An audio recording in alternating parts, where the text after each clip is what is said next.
Ba, ba, ba, ba, ba, ba, ba, ba. I won't lie, that is probably the highlight of the film for me, just hearing the Superman theme, the John Williams Superman theme, in the right context, because I mean they used it in the like DCEU after Zack Snyder was like forced out and all that kind of stuff.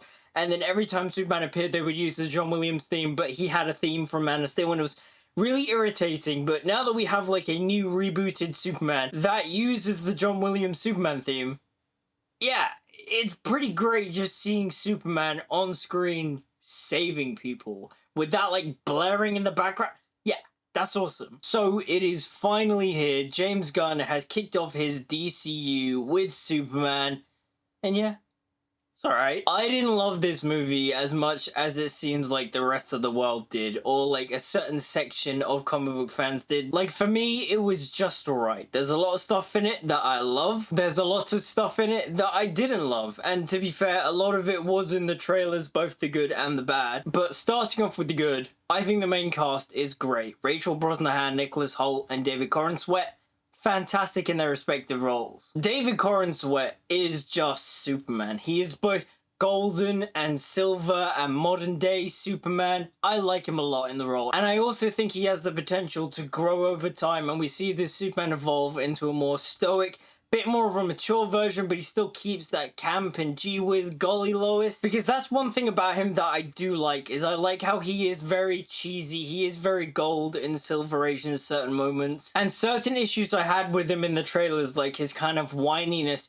it plays better in the film. I do think that there are certain moments where it doesn't work for me. People were going to die! Like, I do think the interview scene between him and Lois is well done to a point, but there is a bit that just feels... He feels very whiny. He feels a bit kind of, like, very sure of himself. Did you consult with the president? No. Also, James Gunn, as co-CEO of DC Studios, I feel like in future you need to pick better clips to market this film, because I'm sorry, the scene between Lex and Superman where Superman barges in demanding where Krypto is, in the film it plays completely fine, but that clip out of context, it made this Superman look super whiny and super whingy. He felt out of control and he was just screaming all the time. I felt like in the marketing for this film, the amount of times they showed this Superman yelling or screaming, I was like, this doesn't feel like Superman, this feels like Superboy. I wasn't representing anybody except for me. People were going to die. The dog, loser, you took the dog. Where's the dog? And to a certain degree, that element of Superboy kind of plays out throughout the film in certain moments. Which I think is kind of funny, because when you see David Corenswet on the promotional tour, doing interviews and such, he feels way more like Superman than Superman does in this film. Like, there's this one promo clip where he's like having an arm wrestling competition with some guy, and before they literally engage in the competition, he walks up to him and is just like, do you want me to let you in? And I'm like, that is so Superman. But yeah, for the most part though, I like David Corenswet a lot as Superman. Rachel Brosnahan is fantastic as Lois Lane. Like, honestly, no notes, she's fantastic. She's like pitch perfect Lois. I love her. And Nicholas Hoult as Lex Luthor is just like the incarnation of haterade. Like, the amount of hatred he has towards Superman, it was really cool because he felt very like golden age Lex Luthor, but also too he felt a bit modernized. But then again too, the thing with this Lex Luthor is that at times he feels a bit petulant, and to be fair, Lex Luthor can be petulant, specifically the animated series Lex Luthor, but his petulance was masked behind a kind of like cold, you know, deep, dark masculinity of him just going like, oh, I'll get Superman, but I'm still whiny and petulant behind the scenes, but, you know, in public I can keep a straight face. I feel like this Lex Luthor, he was surrounded by a bunch of his, like, goons and stuff, but he was just, like, whining and complaining. It's like, 1A, I hate you, Superman! And for the most part, I didn't mind it. I just feel like as this Lex Luthor grows throughout this storyline, I want to see him evolve more into the more cold and calculating Lex Luthor. I don't know, though. I feel like at times, a lot of, like, the issues I have with Lex or Superman, it's down to either Gunn's writing or Gunn's direction of them. Because I think from a casting perspective, they are pitch perfect. But I think a moment in this film that encapsulates my point is Superman's love, laugh, live speech. I mean, that's not what he says, but like he kind of like boils down to that in a sense. But like, you know, when he's like in Lex Luthor's office, they've stopped the rift and he goes up to Lex and he's just like, Lex, you're wrong about me. Because I'm more human than anyone. I love, I live, I laugh. Like, don't get me wrong, everything he said is very true and is the essence and core of Superman. But, like, I've got two issues with it, which is, one, the way it plays in the scene, because it kind of just comes across as Superman just going, right, I'm just gonna,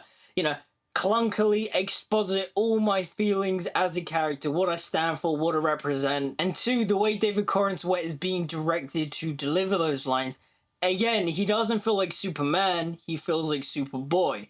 Because if you put this in context of, say, the animated Superman, you know, we have Tim Daly voicing these lines and such, and he walks in and he's just like, Lex, that's where you've always been wrong about me. Not instead of Superman just being a bit more whiny, you know, just have him be a bit more masculine, a bit more stoic. I don't know, I felt like that moment in the film, whilst I do really like it, it is clunkily delivered in both the writing and from a direction standpoint. A cool thing they do with Lex, though, is the Russian roulette scene. You know, where he kills the falafel stand owner in front of Superman?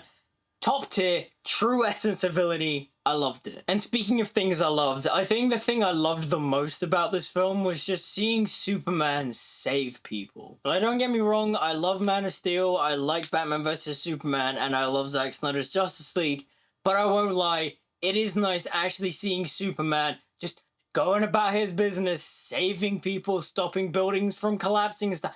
It was great to see. Like, they even went to the point of him saving a squirrel, which is just, I kind of love that. But a moment I did feel like it was a bit kind of like overcompensating was where, like, you know, the kaiju's just like spewing fire and stuff, shoots fire at the building. Superman then literally turns and goes, hey guys, is everything okay? Like, literally, the fight between him and the kaiju just stops.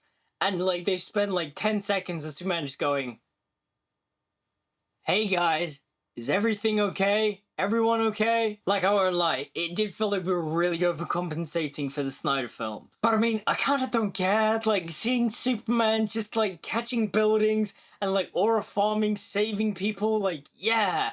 Dun, dun, dun, dun, dun. Though, to kind of link this point in, the imagery towards Richard Donner's Superman, namely like the title logos and such, in my opinion, it was kind of irrelevant because when you watch this film, it isn't very Richard Donner Superman-esque. And when the film brings in the title cards and such, it just feels like cheap nostalgia. Because in all honesty, there's nothing about James Gunn's style that invokes Richard Donner imagery. And so them just using Richard Donner imagery like the title cards, it felt kind of redundant. Now, when it comes to this film, I actually preferred the first half to the second half because I won't lie, after the stuff with like the pocket dimension and Metamorpho and Baby Joey and like the Proton River and the black hole and stuff, the film kind of just got very geeky to me. Like, that is kind of a blessing and a curse of this movie, is that yes, it is very comic booky, which is cool, but then like, in my opinion, it just gets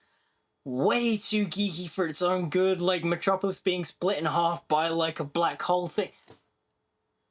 Too much for me. And also, if I'm gonna be honest, I think this is James Gunn's worst film. Again, not saying that this film is bad, because in a thumbs up or thumbs down world, I'm giving Superman a thumbs up. But like, you compare this film to his Guardians of the Galaxy trilogy, you compare it to the Suicide Squad. I haven't seen Slither or Super, but you compare this film to James Gunn's other work, this, in my opinion, is his weakest directorial effort. Like, visually, I think this film is really ugly. I don't like the colors, I don't like a lot of the lens choices. I still don't like the costume. I like the colors of the costume, and I'm happy that he has the trunks, but the New 52 collar and the ill-fittingness of it, I don't like it. I wish the suit was tighter fitting on David Corenswet. It didn't have the collar, and I think the suit would be much better for it. Oh, and also get rid of the lines. Like, I have no idea why this suit has lines. Even the origins of the suit. This film doesn't address whether or not the Kents made it, whether or not it's from the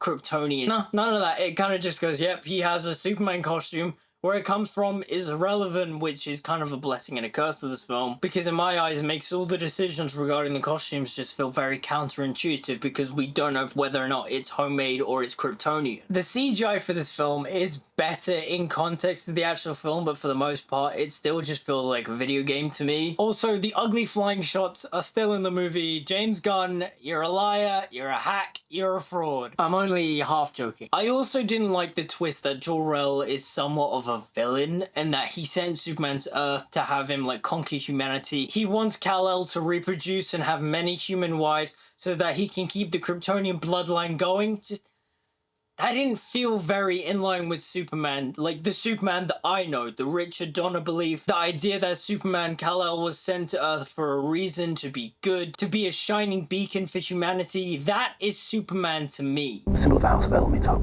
Embodied within that hope is the fundamental belief in the potential of every person to be a force for good. But this Jor-El twist just didn't work for me. Now, granted, they could retcon this and say that either Lex didn't fully translate the footage properly, because again too, all the Earth analysts like analyzed the footage and translated it, so maybe they mistranslated it, because I don't understand how a bunch of Earth translators can translate Kryptonian. And if they don't retcon this like Jor-El is somewhat of a villain thing, I'm not a fan of it. Also, there are some weird cuts in this movie. Like, do you remember in the 5-minute preview there was that whole thing between like 12 being a new model edition robot and that 12 has more human emotions and stuff? In the actual film, they cut out that line, but they still keep in the bit where Superman looks at her and she's like, huh, he looked at me. And it's like, but you cut out the joke. Meet 12. She's new. He looked at me. Also, on a second rewatch, I'm not a fan of Krypto just like interrupting the Superman Lex like confrontation in the third act. Superman does his live, love, laugh speech, and then like Lex is about to speak, and then Krypto just comes in to attack Lex, and I didn't like it. Again, it just felt like forced humor. Jimmy Olsen in this movie doesn't work for me, because he's meant to be this dorky guy, Superman's best, you know, old chum pal, Jimmy Olsen. But in this movie, he's this like nerdy dorky guy, but all these hot, beautiful women are like throwing themselves at him, and I don't get it. But at the same time too, he doesn't like them. Like, are they saying Jimmy Olsen is asexual, or I don't get it. Also, the Justice Gang were fine, like Guy Gardner, Hall Gomez, the Terrific, yeah, they were fine to me. Though I do think it is incredibly weird how the Hall of Justice exists without the Justice League. Also, because of how little we get of bumbling reporter Clark Kent, the Daily Planet crew in this movie kind of just felt a bit irrelevant to me. Like, they kind of just get, like, inserted into the third act where, like, Lois Lane has to fly Mr. Terrific's ship, and then the Daily Planet crew is, like, slowly uncovering Lex Luthor's plans, and then they're gonna, you know, leak it out. Prove to the world that Lex Luthor is really a bad guy, and it's kind of like, okay. But why did they have to specifically be in the third act? Like, why do they have to be in the ship? It just felt tacked on. Same thing with Supergirl's cameo. It's like, yeah, she just shows up to set up her movie. But then again, too, that scene is very quick and inoffensive. So, like, I don't mind it. It just felt like, cool, yep, Supergirl just shows up just because we've got to set up her movie, and then she's gone. But one thing about this movie that I really respect is that it is basically an allegory for the Israel-Palestine conflict, which I massively respect. James Gunn can say whatever he wants, like, oh, no, it's not about anything, you know, it's just a movie. No. Like, the coding is so specific, and of course he's gonna deny that this movie is, like, anti-Israel and stuff. But, like, you watch the movie and it's pretty clear. So James Gunn, props to you on that. I do respect that. Though one thing that I wish happened in the Jahanpur stuff is that, like, the Justice League gang, they show up and save the day, but, like, there's this one kid that's, like really hoping for Superman to show up. And I kind of wish that Superman did show up. Like, you know, he beats Ultraman, they save the city. I kind of wanted him to just, like, fly up and be like, hey, kid, it's me, Superman. I don't know. I feel like that would have been a nice addition to the film if that kind of a scene happened. Also, after seeing the film, one thing that I really don't want to happen is to have James Gunn's Superman and Matt Reeves' Batman be merged into the same universe, because to me, they don't work. Although Corrin Sweat and Pattinson visually look like they could fit together, when you watch Gunn's film and then you watch the Batman, visually they just don't match. Because the Batman is a beautiful looking film, and Superman, in my eyes, is visually ugly. But also, after seeing the world that James Gunn has set up with his Superman, I just don't see Matt Reeves' Batman fitting in that tone, especially after the Penguin. But yeah, overall, Superman, yeah, it was good, it was fine. I don't think it is mind-blowingly amazing like some people do. It's fine. Again, I much preferred the first half to the second half, and it was nice seeing Superman, you know, saving people. I liked the brightness, I liked the optimism, but yeah, for me, story-wise as well, it was nothing remarkable. But those are my thoughts on Superman. What did you guys think about it? Let me know in the comments down below.